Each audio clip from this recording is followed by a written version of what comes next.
Hey guys, Rick and I are at the barn, and we're back in what we call the office. It's this room here off to the side that we use for new in-box fans and oil bath stuff, cast iron stuff. And we've been doing some work in here. The first thing we did is Rick fixed all the fluorescent lights in here. I think, how many ballasts did we need replaced? 2 or 3? 2 ballasts and 1 bulb, and I think a couple of these bulbs may have been dead too. Yeah, so we got all the lights working in here again. It's been pretty dim in here for a while. And then the big thing is we put the CF28 back here in place. Are all the bulbs working in that recessed light back there? I didn't even think to check that. Yeah, looks like it. Nice. Yep. We put the CF28 here in place of the rougher of the 2 Sidewinders. It is just getting straight 120. It's designed for, what is it, 110, 108? I can't remember. 107 or Some weird voltage that was very early. 104. 104. But it runs fine on regular voltage, and it's not drawing too much current, so it's not going to hurt anything. Plus, the voltage sag out here is so bad, it's getting less than 120 anyways. Probably more like 110 or 115. Yeah.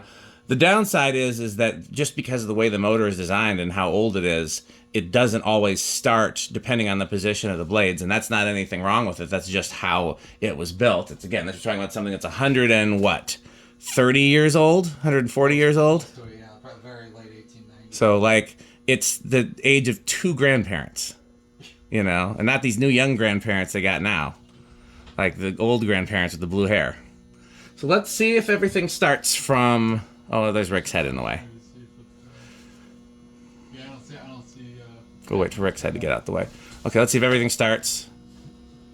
No, the 2 outer ones did not start. Start the Sidewinder. Let's see if I turn it up to high if it'll start. No, so it won't. When it hits a dead spot, it won't even start on high. But then if Rick, and it's not, the bearings aren't stiff at all. It just, The poles are spaced out so much that it just doesn't catch always. yeah. So it's the kind of thing where we might have to go, like, hopefully, I guess if we ever like pile up the new in-box fan so much that we can't reach it, we'll just have a broom or something we can hit it with. Fan stick. Fan stick. Why not? Good idea. What?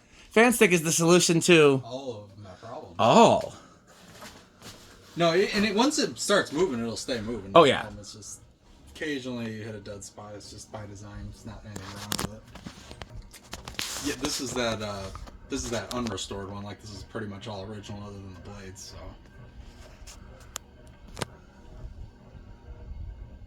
Moves a surprising amount of air for being I had 2 no blades. idea there was a switch in the bottom either. Actually, I found that. Yeah, I mean, that's it's just not off. But still, yeah. I did not know it had that. Yeah, well, let's go through some speeds All right. and have all of these running. I have an idea about replacing 1 more of these, but we'll see. It's contingent on multiple things. What if you're replacing this one? Just out of curiosity. Yes. So, like, based on what I've heard, that would be the one. Yeah, I mean, that's to me is like the most generic of the fans that are in here now. Between the CF28 and so these 2 are my favorites, I think. I just like those hunters. I do too. I don't know that I have. These are all antiques that I love, so I don't know if I have a favorite per se. Sidewinders are among my favorite antiques. I'm normally not a Longnose person, but it being shaded pole reversible and reverse pitched, That's cool, yeah. I really like. Okay, that's medium. Let's do high.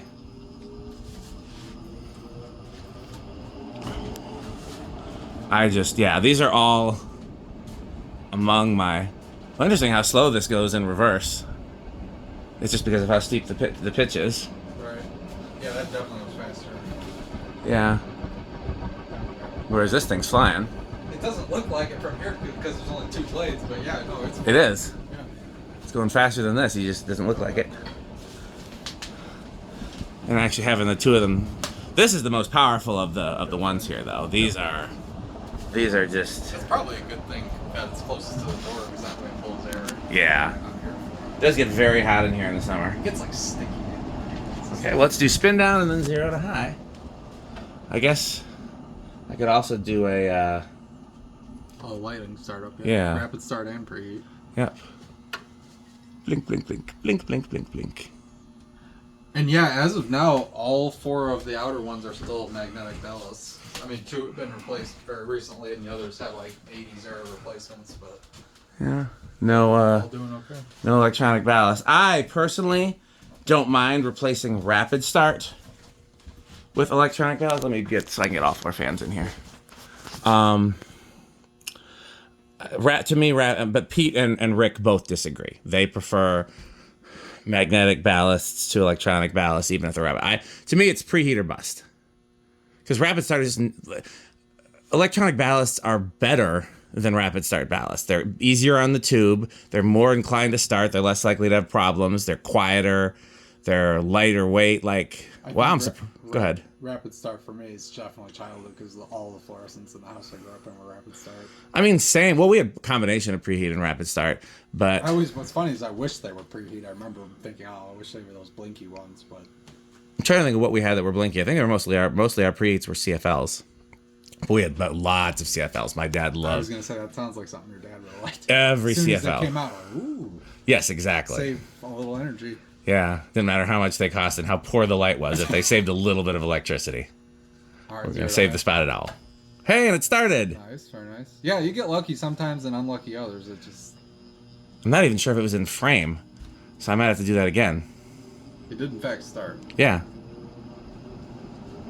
Kind of cracks me up how that insanely 80s, early 90s Sears light kit is what's behind 130-year-old. Well, yeah. Then there's the Crosley next to it. All super 80s stuff, but it's all good stuff. Okay, let's see if we can get it to start again. I'm just gonna let it stop naturally again because that maybe it decides where to stop. I don't know. Yeah, I thought something was wrong with it, but yeah, now if you look at that motor, the poles are spaced out quite a bit. Yeah. I mean, it just literally doesn't catch sometimes. Oh, I found the oil from last time. Oh. It's right here. Well, that's for that round nose. The oil from last time is actually in there. Oh. That was because that round nose needs oil too. It's making some dry bearing noises. Yeah, I like that we put the CF28. I also kind of didn't like that two of them were the same because I thought the point was they were all different antiques that are similar but not exact. I can't remember why. It started out with me wanting the two Sidewinders because I had a matched set that came out of an old church. And so I deliberately wanted, and you know what I'll do this time is I'll reverse the Hunter just so I'll reverse both of these. How about that? Sure. And then I'll reverse them back later. The more metal and the more Rick setting, I'd say. Yes. But I do get it in this case. Yeah, by the way, the two R52s in my bedroom have stayed on reverse the entire time. Did you still get decent airflow? I get better airflow that way. Works out though. Whoops. Of course, the one time it started, it wasn't on camera. Well, I'm not sure if it was or not. I was looking at something else in the viewfinder and then noticed that it might have been out of frame. So let's see. I'm not sure exactly. Rick figured out the system. It seems like if you put it directly left to right. Tell you what, here, why don't you hit the switch? There it goes.